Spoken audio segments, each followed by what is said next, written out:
موجز الأخبار من قناة المحور، أهلا بكم. في إطار المتابعة المستمرة لعملية إجلاء المواطنين المصريين من السودان الشقيق، عقد الرئيس عبد الفتاح السيسي اجتماعا مع الدكتور مصطفى مدبولي رئيس مجلس الوزراء، والفريق أول محمد زكي وزير الدفاع والإنتاج الحربي، واللواء عباس كامل رئيس المخابرات العامة، واللواء محمود توفيق وزير الداخلية، والفريق كامل الوزير وزير النقل. صرح المستشار الدكتور أحمد فهمي المتحدث الرسمي باسم رئاسة الجمهورية بأن الرئيس السيسي اطلع خلال الاجتماع على مستجدات عملية إجلاء المواطنين المصريين من السودان وتسهيل عودتهم لأرض الوطن دون عوائق، كما تم عرض الجهود المكثفة التي تقوم بها أجهزة الدولة لتنظيم عملية التوافد إلى مصر من السودان عبر المعابر الحدودية بين البلدين، سواء من المواطنين المصريين أو الأشقاء السودانيين، أو في إطار المساعدة في إجلاء رعايا عدد من مختلف دول العالم. وأضاف المتحدث الرسمي أن الرئيس السيسي وجه بضمان العودة الآمنة للمصريين من السودان، وكذا توفير ما يلزم من خدمات إغاثية وطبية وغذائية في المعابر البرية بين مصر والسودان، وذلك في ضوء الدور الذي تقوم به مصر حكومة وشعبا في الوقوف بجانب الشعب السوداني الشقيق في الأزمة الراهنة التي يمر بها، بالإضافة إلى الجهود الحثيثة التي تبذلها للدفع في اتجاه التوصل لحل سلمي للأزمة يعيد الأمن والاستقرار للسودان.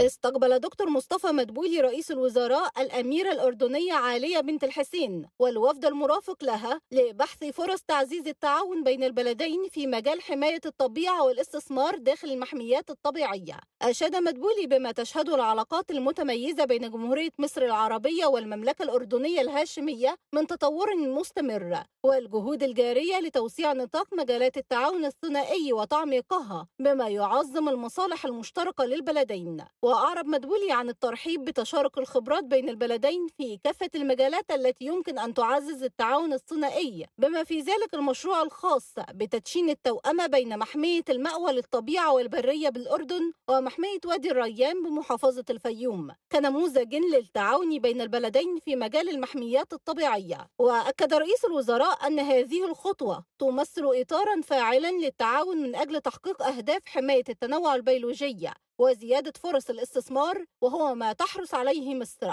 في ضوء تكليفات الرئيس السيسي بتعزيز المشروعات الهادفة لحماية وتنمية المحميات الطبيعية. قرر وزراء الخارجية العرب استئناف مشاركة وفود حكومة الجمهورية العربية السورية في اجتماعات مجلس جامعة الدول العربية وجميع المنظمات والأجهزة التابعة لها اعتباراً من اليوم. جاء ذلك في قرار صدر عن اجتماع مجلس الجامعة العربية على مستوى وزراء الخارجية العرب اليوم برئاسة وزير الخارجية سامح شكري في ختام أعمال دورة طارئة غير عادية خصصت لمناقشة تطورات الوضع في سوريا. كما جدد مجلس الجامعة العربية في قراره الالتزام بالحفاظ على سيادة سوريا ووحدة أراضيها واستقرارها وسلامتها الإقليمية استنادا إلى ميثاق جامعة الدول العربية ومبادئه. كما أكد المجلس على ضرورة اتخاذ خطوات عملية وفاعلة للتدرج نحو حل الأزمة وفق مبدأ الخطوة مقابل الخطوة، وبما ينسجم مع قرار مجلس الأمن رقم 2254.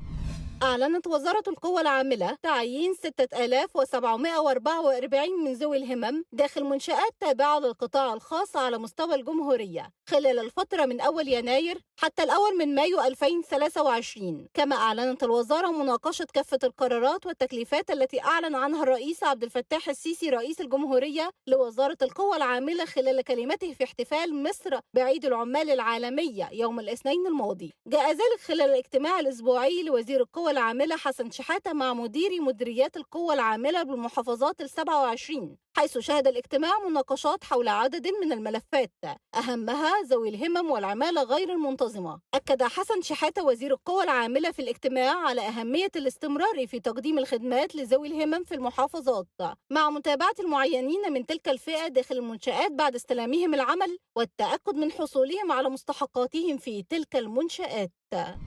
تستضيف جمهورية مصر العربية أعمال الدورة الثانية للمؤتمر الوزاري للتنمية الاجتماعية لمنظمة التعاون الإسلامية، والذي من المقرر أن تشهد القاهرة انطلاق فعالياته تحت رعاية الرئيس عبد الفتاح السيسي رئيس الجمهورية وبرئاسة وزيرة التضامن الاجتماعي رئيس الدورة الثانية للمؤتمر. خلال شهر يونيو المقبل يناقش المؤتمر على مدار يومين تقرير كل من الأمين العام لمنظمة التعاون الإسلامية والمدير التنفيذي لمنظمة الإيسيسكو حول تنفيذ القرارات المتعلقة بقضايا الطفولة ومؤسسة الزواج والأسرة والمسنين وذوي الاحتياجات الخاصة وذوي الإعاقة، وكذلك استعراض جهود أجهزة ومؤسسات منظمة التعاون الإسلامي في مجال تمكين مؤسسة الزواج وتنمية الأسرة ورفات الطفولة والقضايا المتعلقة بالمسنين وذوي الإعاقة.